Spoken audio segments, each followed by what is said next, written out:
প্রিয় ছাত্রছাত্রীরা, ক্লাস 10-এ যারা পড়াশোনা করছো, তোমাদের আমি ত্রিকোণমিতির যে 18 নম্বরের শুরু করেছিলাম, সেখানে যে 5টা চ্যাপ্টারের কথা বলছিলাম, আগের চ্যাপ্টারগুলো তো তোমরা করেছো। তো এখন আগের চ্যাপ্টারগুলোকে মনে রেখে ত্রিকোণমিতির কোণানুপাতগুলো মনে রাখবে, মানগুলো যেগুলো টেবিলগুলো নিশ্চয়ই তোমাদের এতদিন মুখস্থ হয়ে গেছে, এবং পূরক কোণ সম্পর্কিত ধারণাগুলো তোমাদের ঠিকঠাক হয়ে গেছে, রেডিয়ান এবং কোণের মধ্যে সম্পর্ক, এই ব্যাপারগুলো তোমাদের নিশ্চয়ই আলোচনা হয়েছে এবং এগুলো অনুশীলনী করে ফেলেছ। তো এইগুলোর বাস্তব প্রয়োগ আজকে আমরা করব। লাস্ট চ্যাপ্টার আমাদের সেটা হচ্ছে ত্রিকোণমিতির ব্যবহারিক প্রয়োগ, যেমন হাইট অ্যান্ড ডিস্টেন্স, এটা আমরা বলছি উচ্চতা ও দূরত্ব। দেখো, আমরা বিস্তীর্ণ মনে করো একটা পাহাড়ের উচ্চতা, বা আমরা একটা তাল গাছের উচ্চতা, বা একটা নদীর চওড়া কতটুকু, নদীটা কতটুকু চওড়া, নদী পার হব না, তাল গাছে উঠবো না, না উঠে তাল গাছের হাইটটা বের করবো। পাহাড়ের উচ্চতা আমরা উঠবো না, না উঠে আমরা কি করবো, পাহাড়ের হাইটটাকে আমরা মেজারমেন্ট করব। বা একটা মনুমেন্টের হাইট বা ল্যাম্পপোস্টের উচ্চতা, এই নানা রকম উচ্চতাগুলো আমরা দেখো না উঠে, তাল গাছে যদি আমরা না উঠে তাদের আমি মেজারমেন্ট করব, তাহলে সেগুলোকে আমরা এখানে ত্রিকোণমিতির প্রয়োগ বলছি। খুব ইন্টারেস্টিং চ্যাপ্টার, তোমরা বুঝতে চেষ্টা করবে। আমি একটা এক্সাম্পল দিচ্ছি। যেমন আরেকটু বলে নিই, এই অঙ্ক করতে গেলে এই চ্যাপ্টারে মূলত ট্যান অনুপাতটাকে বেশি ব্যবহার হবে, বা কট। আমাদের 6টা কোণ অনুপাত আছে, সাইন, কস, ট্যান, কোসেক, সেক, কট। তা ট্যান অনুপাতটাকেই বেশি বেশি প্রয়োগ হবে এই হাইটগুলো বের করতে। সারা বইয়ের মধ্যেই দেখবে তোমাদের এই 21টা অঙ্ক আছে, কিছু শর্ট প্রশ্ন আছে, এর মধ্যে ওই ল্যাম্পপোস্টের হাইট, ওই খুঁটির হাইট, বিল্ডিংয়ের হাইট, এই সমস্ত আলোচনা দেখবে বেশিরভাগটাই ট্যান অনুপাত বা কট অনুপাত, আর কিছু কিছু ক্ষেত্রে সাইন এবং কোসে ব্যবহার করা হতে পারে, হয়। যেমন ধরো, তোমাদের যদি আমি একটা বলি যে একটা তাল গাছ, তো একটা তাল গাছটা আমরা উঠবো না, তার হাইট বলছি আমি, তাল গাছে আমি উঠবো না। তাহলে কি হবে, এখান থেকে যে সূর্যরশ্মি আছে, সূর্যরশ্মি যেটা হচ্ছে এই তাল গাছের ছায়ার দৈর্ঘ্য যদি আমরা ABC ছবি আঁকলাম, এটা তাল গাছ, সূর্যের উন্নতি কোণ এখান থেকে যখন দেখলাম, মনে করি এটা হচ্ছে 45 ডিগ্রি, আর ছায়ার দৈর্ঘ্য হচ্ছে সে 12 মিটার। তাহলে তাল গাছের উচ্চতা কত, আমরা তাল গাছে উঠবো না। তাহলে তখন আমরা ABC যে সমকোণী ত্রিভুজ, এই সমকোণী ত্রিভুজে আমরা AB বাই BC এই অনুপাতটা নেব, AB বাই BC। তাহলে এটা কোণের বিপরীত লম্ব, লম্ব বাই ভূমি, এটাকে আমরা বলছি কি ট্যান থিটা। থিটা মানে এখানে 45 ডিগ্রি। তাহলে AB হচ্ছে বের করতে হবে, BC হচ্ছে 12 মিটার, আর ট্যান 45 ডিগ্রি তো 1, তাহলে AB চলে আসলো 12 মিটার। তাহলে এইভাবে দেখো, তাল গাছের উপরে আমরা তাল গাছে না উঠে সূর্যের উন্নতি কোণটা যদি আমরা পেয়ে যাই, আর ছায়ার দৈর্ঘ্যটা যদি আমরা মেপে নিতে পারি, তাহলে না উঠেও তাল গাছের উচ্চতা বের করা গেল। এক্ষেত্রে 12 মিটার একটা এক্সাম্পল দিয়েছি। এরকম নানা রকমের সমস্যাকে তোমরা এই চ্যাপ্টারে পাবা, এবং সেগুলো ত্রিকোণমিতিক প্রয়োগ করে আমরা করব। তো আমরা এখানে আমাদের 5 নম্বর থাকে এই চ্যাপ্টারে, তার 13 নম্বরে আলোচনা হয়ে গেছে 5 নম্বর, এবং 2টা অঙ্ক থাকে, অ্যান্সার N1 আমাদের দিতে হবে মাধ্যমিক। তো প্রথম আমি তোমাদের একটা অঙ্ক দেখাই, যে একটা খুঁটির ছায়ার দৈর্ঘ্য, একটা খুঁটির ছায়ার দৈর্ঘ্য 45 ডিগ্রি থেকে 60 ডিগ্রিতে পরিবর্তিত হল। তাতে গিয়ে একটি খুঁটির উন্নতি কোণ, সূর্যের উন্নতি কোণ, এখানে সূর্যের উন্নতি কোণ 45 ডিগ্রি থেকে 60 ডিগ্রিতে গেল, 3 মিটার ছায়ার দৈর্ঘ্যটা কমে গেল। আগে ছিল এতটুকু। যখন আমি এ বি সি ডি নাম দিলাম, দেখো প্রথমে বিডি, তখন উন্নতি কোণ ছিল এখান থেকে সূর্যের 45 ডিগ্রি। তারপর 3 মিটার এগিয়ে গেল, যখন ছায়াটা দৈর্ঘ্য কমে গেল, উন্নতি কোণ 60 ডিগ্রি তে রূপান্তরিত হলো। তাহলে খুঁটিটার দৈর্ঘ্য কত? এইটা হচ্ছে তোমাদের সমস্যা। লিখে নিলাম না, সময়টা আমাদের অনেকটা বাঁচাতে হবে। ছবিটা দেখি তোমরা বুঝতে পারো। এই হচ্ছে আমাদের খুঁটির দৈর্ঘ্য এবি।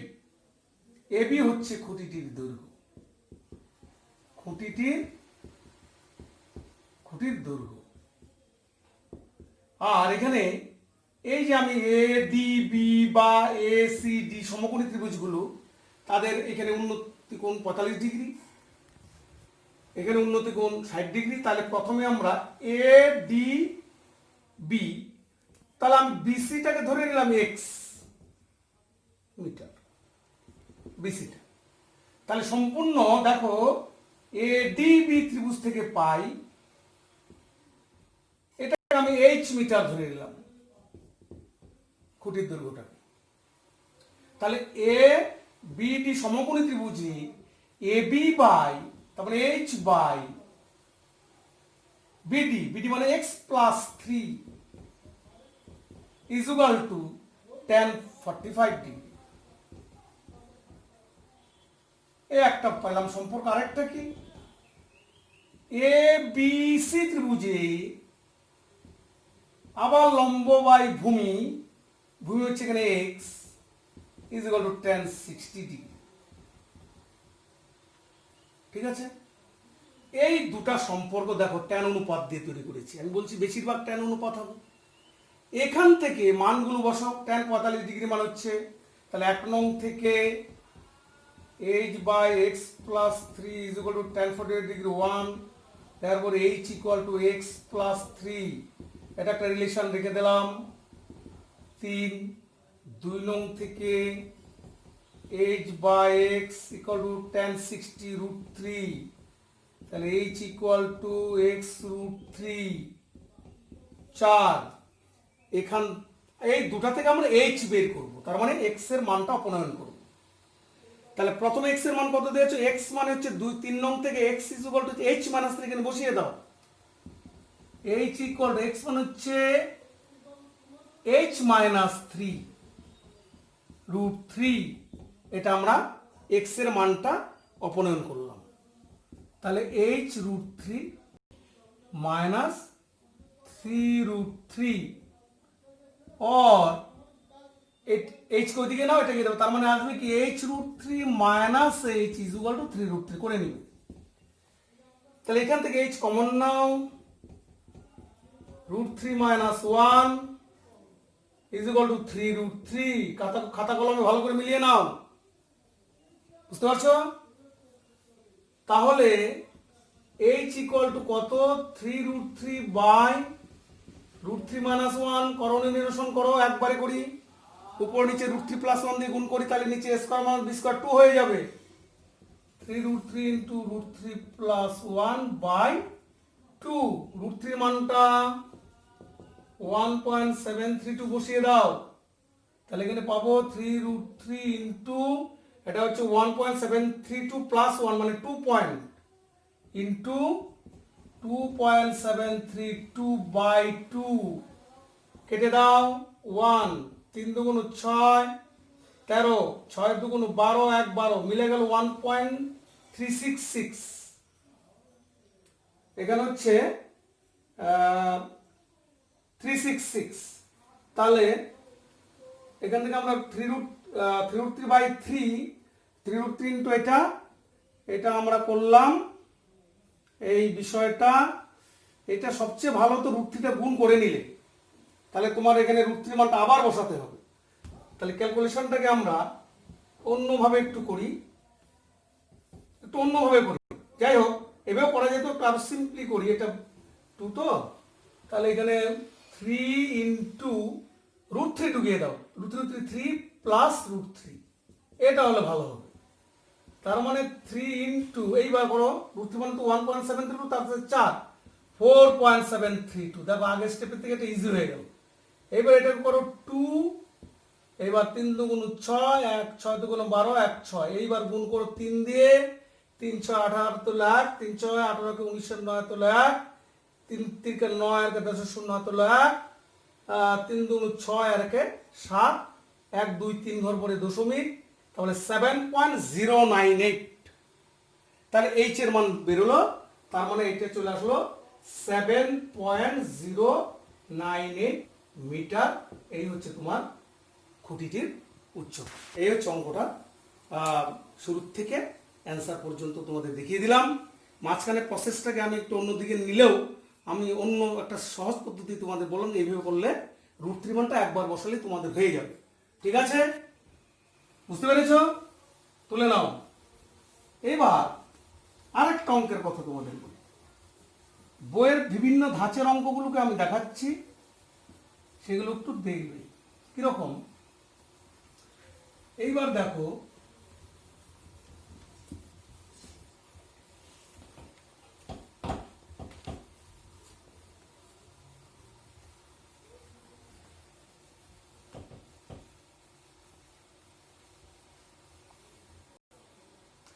এইবার দেখো কি বলবো, একটা বাড়ি 2 নম্বর, একটা বাড়ি এবি নাম দিলাম আর ভূমি নাম দিলাম এবি, আর এবি, আর এটা হচ্ছে একটা lamp post CD, lamp post AB CD. তো এটা 11 মিটার উঁচু একটা বাড়ি। এইটা হচ্ছে ছবিটা আমি ভূমিতলের মতো রেখে নিলাম।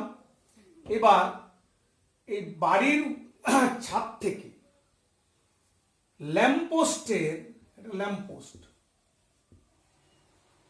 ল্যাম্পপোস্ট একটা বাড়ি, 5 তলা বাড়ি বা 7 তলা বাড়ি, তালাগুলো দেখে নিলে অসুবিধা হবে।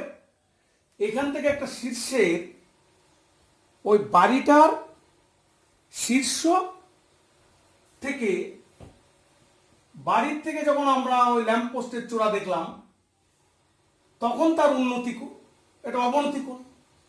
তোমাদের বলছি যে অবনতি কোণটা হচ্ছে যে ভূমিতলের সমান, মনে করে একটা ও বিন্দু, ভূমিতলে সমান্তরাল সরলরেখার উঁচুতে যদি আমরা উপরের দিকে তাকাই এ বিন্দু, বা নিচের দিকে যদি তাকাই তাহলে বি বিন্দু, তাহলে উপরের দিকে তৈরি হবে উন্নতি কোণ, নিচের দিকে তৈরি হবে অবনতি কোণ। এটা একটু আগে বলে নিলে ভালো। তো যাই হোক, উন্নতি কোণ মানে উপরের দিকে, ভূমির সমান্তরাল উপরের দিকে যদি তাকাই, তাহলে ভূমির সমান্তরাল সরলরেখার সঙ্গে আমার যে দৃষ্টি রেখাটা, এটা আমার দৃষ্টি রেখা তাকাচ্ছে এখান থেকে, যে কোণটা করে এটা আমরা বলছি উন্নতি কোণ, আর এটাকে বলছি আমরা অবনতি কোণ। দৃষ্টি রেখাটা নিচের দিকে যখন আমাদের করবে, এটাকে আমরা বলছি উন্নতি কোণ, এটা হচ্ছে অবনতি কোণ। একটাকে বলা হয় অ্যাঙ্গেল অফ এলিভেশন, আর একটা বলা হয় অ্যাঙ্গেল অফ ডিপ্রেশন, উপরে নিচে। কিন্তু টোটাল উন্নতি কোণ আর অবনতি কোণ যাই হোক, সবগুলোই কিন্তু তোমাদের মেজারমেন্ট করতে হবে ভূমিতলে সমান্তরাল সরলরেখার সাপেক্ষে। তো যা প্রবলেমটাতে আমি আসি, 11 মিটার উঁচু বাড়ি থেকে এর 30 ডিগ্রি, তাহলে এর ভূমি সমান্তরাল সরলরেখাটা নিয়ে নিতে হবে। এটা 30 ডিগ্রি অবনতি কোণ। এখান থেকে যখন দেখলাম, তার মানে এদিকে আবার যখন শীর্ষটা দেখব, ভূমিতলটা দেখবো, হ্যাঁ, চূড়া আর গোড়া, ল্যাম্পপোস্টের চূড়া, ল্যাম্পপোস্টের গোড়া, চূড়ার উন্নতি কোণ 30 এবং গোড়ার উন্নতি কোণ হচ্ছে 60। এটা হচ্ছে গোড়ার অবনতি কোণ সাইড, সরি অবনতি কোণ, অবনতি কোণ, দুটাই অবনতি কোণ নিচের দিকে শীর্ষবিন্দু থেকে ল্যাম্পপোস্টে। তাহলে এই অবস্থায় ল্যাম্পপোস্টের উচ্চতা কত এটা বের করতে হবে। ল্যাম্পপোস্টের উচ্চতা কত, এর উচ্চতা যদি আমরা এইচ বলি, এইচটা কত। এবার দেখো এটার এবং এটা সমান্তরাল,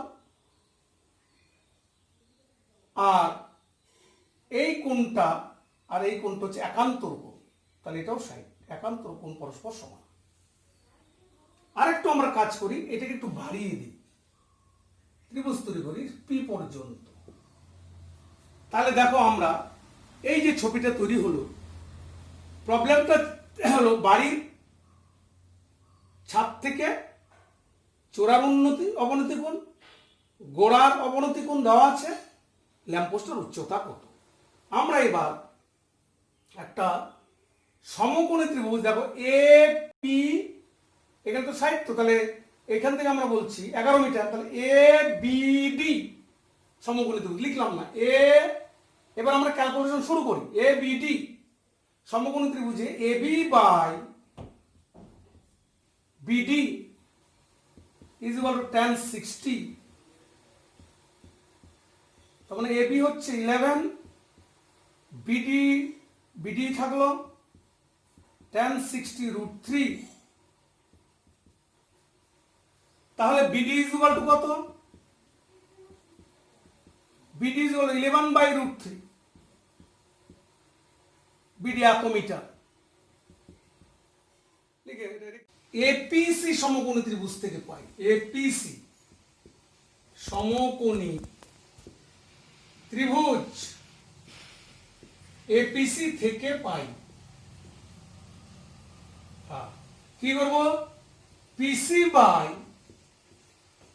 PA is equal to tan 30, और পিসি কত? পিসি বের করব, পিসি বাই পিএ, পিএ মানে হচ্ছে 11/√3, tan 31/√3। এটা ওই পাশে নিয়ে যাও, তাহলে পিসি বজ্রগুণন করে চলে আসবে 11/√3, 1/√3 কেটে দাও, 1/√3 সরি √3 √3 তাহলে 11/3 মিটার। এইবার হলো পিসিটা √3। এইবার পিসি পেয়ে গেলাম, তাহলে আমার লাগে হচ্ছে কি সিডি। সিডি মানে হচ্ছে পিডি মাইনাস পিসি। তাহলে CD is equal to PD minus PC. PD মানে হচ্ছে আবার এবি, কারণ এটা কি একটা আয়তক্ষেত্র। তাহলে এবি মাইনাস পিসি, এবি কত? এবি মানে 11 মিটার মাইনাস 11/3 মিটার, তার মানে 3 11 33 থেকে 11 গেল 22 মিটার, তার মানে 3 7 21, 7 সমস্ত 3 1 মিটার। এই হলো ল্যাম্পপোস্টের উচ্চতা। পরিষ্কার? একটু দেখে নাও। এইবার চতুর্থ আরেকটা সমস্যার মধ্যে আমরা আসছি। কিরকম দেখো, সমস্যাটা হচ্ছে আমি বলছি একজন ব্যক্তি বা তুমিই হও মাঠের মধ্যে দাঁড়িয়ে একটি পাখিকে, উড়ন্ত পাখিকে দেখছে। উড়ন্ত পাখি, আমি প্রবলেমটা বলছি, একে দেখাবো। পাখিটিকে প্রথমে উত্তর দিকে, মাঠের উত্তর দিকে, এবং দেখলো 45 ডিগ্রি কোণে, 30 ডিগ্রি উন্নতি কোণে, আর দক্ষিণ দিকে 3 মিনিট পরে দেখলো 45 ডিগ্রি উন্নতি কোণে। তাহলে ছবিটা কি 200 মিটার উঁচুতে আছে, পাখিটা 200 মিটার উঁচু দিয়ে ভূমি, এই ভূমিতলে 200 মিটার উঁচু দিয়ে পাখিটা যাচ্ছে। মাঠের মধ্যে এক ব্যক্তি দাঁড়িয়ে আছে, 200 মিটার উঁচু এটা এইভাবে দেখছে, পাখিটিকে কখনো ও বিন্দু বা এটা আমি এ ধরলাম, এইবার এই বি এদিকে দেখছে পাখিটাকে, তখন এই কোণটা হচ্ছে 30 ডিগ্রি, ঠিক আছে। আর এইখান থেকে দেখো 30 ডিগ্রি কোণে এখানে। আবার 3 মিনিট পরে যখন এই এখান থেকে এই দক্ষিণে গেল, উত্তর থেকে দক্ষিণে, সেই এদিকটি ভাবলাম, এই সি বিন্দুতে দেখলো, তখন তার কোণটা দেখলো 45 ডিগ্রি উন্নতি কোণে। এদিকে দেখলো 30 ডিগ্রি উন্নতি কোণে, 45 ডিগ্রি উন্নতি কোণে। তাহলে 3 মিনিটে এইখান থেকে পাখিটা গেছে 200 মিটার উপরে রয়েছে এ বি সি, এটা মনে করলাম ডি। পাখিটা 200 মিটার উঁচুতে যাচ্ছে ভূমিতলের সঙ্গে। এবার মাঝখানে দাঁড়িয়ে এক ব্যক্তি 30 ডিগ্রি উন্নতি কোণে দেখলো এই অবস্থানে, 3 মিনিট পরে দেখলো এই অবস্থানে 45 ডিগ্রি উন্নতি কোণে। তাহলে বললো 3 মিনিট পরে যদি দেখে, তাহলে পাখিটির গতিবেগ কিলোমিটার ঘন্টায় কত। প্রবলেমটা, সমস্যাটা এবার দেখো, এটা যদি 30 হয় তাহলে পূরক কোণ এটা হবে 60, এটা পূরক কোণ এটা হবে 45। এবার তোমরা এই বিডিটাকে এক্স মিটার ধরো, এটাকে ওয়াই মিটার ধরো। তাহলে প্রথমে আমরা এ বিডি সমকোণী ত্রিভুজে কোণের বিপরীত বাহু এটা লম্ব, তার মানে এক্স বাই কোণের বিপরীত বাহু এটা লম্ব, এটা ধরো লম্ব বাই ভূমি X by 200 is equal to 1060। তার মানে এক্স ইকুয়াল টু 1060, তো √3, 200 ইন্টু √3, এটা একটা সম্পর্ক। আরেকটা পাবা ওই ত্রিভুজ থেকে, এ ডিসি সমকোণী ত্রিভুজ থেকে, Y by 200 is equal to tan 45 degree. therefore y is equal to tan 45 degree 1, table মুখস্থ আছে তোমাদের। তাহলে 200 দিয়ে 1 কে গুণ করলে 200, y ইকুয়াল টু 200, এই হচ্ছে 2। তাহলে মোট দূরত্ব কত? x প্লাস y, তাহলে হচ্ছে কত? 200 √3 প্লাস 200, এই হচ্ছে 200 কমন, √3 প্লাস 1 এত, তার মানে 200 ইন্টু √3 হচ্ছে 1.732, তার সাথে যোগ করো 1, তাহলে 2.732। এটাকে আমি 2 ইন্টু সুবিধার্থে 2 ইন্টু 100 করি, 100 মানে 0.2 ঘর সরিয়ে দাও, এইবার 2 দিয়ে গুণ করে দাও, তাহলে সহজ হবে গুণটা। 3 2 6 7 2 14, 4 হাত হলো 1 5, 546.4 x প্লাস ওয়াই। তার মানে এই দূরত্বটা দাঁড়াচ্ছে 546.4 মিটার। এইটা যাচ্ছে 3 মিনিটে। এবার গতিবেগ বের করো, দূরত্ব বাই সময়, যাই হোক। তাহলে 3 মিনিটে যায় 546.4 মিটার। তাহলে 1 ঘন্টা যায় কত? 60 মিনিটে যায়। তাহলে 1 মিনিটে করে নাও, এটা 446.4 বাই 3 গুণন 60, এত মিটার যাচ্ছে। এটা 1 মিনিটে একটা মাঝখানে লিখলাম না, একবারে করে দিলাম। এবার 3 দিয়ে 20, এবার 10 দিয়ে গুণ করে করো, 5464 ইন্টু 2 মিটার, তার মানে 4 2 8, 6 2 12 2 এত লাখ, 4 2 8 আর 9, 5 2 10, 10928 মিটার। এটা গেল 1 ঘন্টায়, মিটার গেল, কিন্তু আমি চাইছিলাম কিলোমিটার ঘন্টা। তাহলে মিটারকে কিলোমিটার করো, 1000 দিয়ে ভাগ করো, তাহলে তুমি ঘন্টায় গতিবেগটা পেয়ে যাবে। সুতরাং ঘন্টায় গতিবেগ, তাহলে এত মিটার মানে 10928 বাই 1000, এত তাহলে কিমি। তাহলে 1000 দিয়ে করলে কত? 1 2 তিন ঘর পরে দশমিক 10.928 কিমি। আসন্ন মানে চাইছে 11 কিমি আসন্ন মানে। তাহলে গতিবেগ হচ্ছে ঘন্টায় আসন্ন মানে 11 কিলোমিটার। এইরকম আরও কিছু সুন্দর সুন্দর আরও এক্সাম্পল তোমাদের আছে, এগুলো একটু করবে। এবং পরে দেখবে কিছু এমসিকিউ টাইপের প্রশ্ন আছে, এটা করো, আমাকে বলবে সমস্যাগুলো কি। যদি দরকার হয় এই 4-5টা চ্যাপ্টারের উপরে পরবর্তীতে আরও এমসিকিউ বা বিভিন্ন বিষয় নিয়ে একটু আলোচনা করা যেতে পারে। ঠিক আছে, ধন্যবাদ।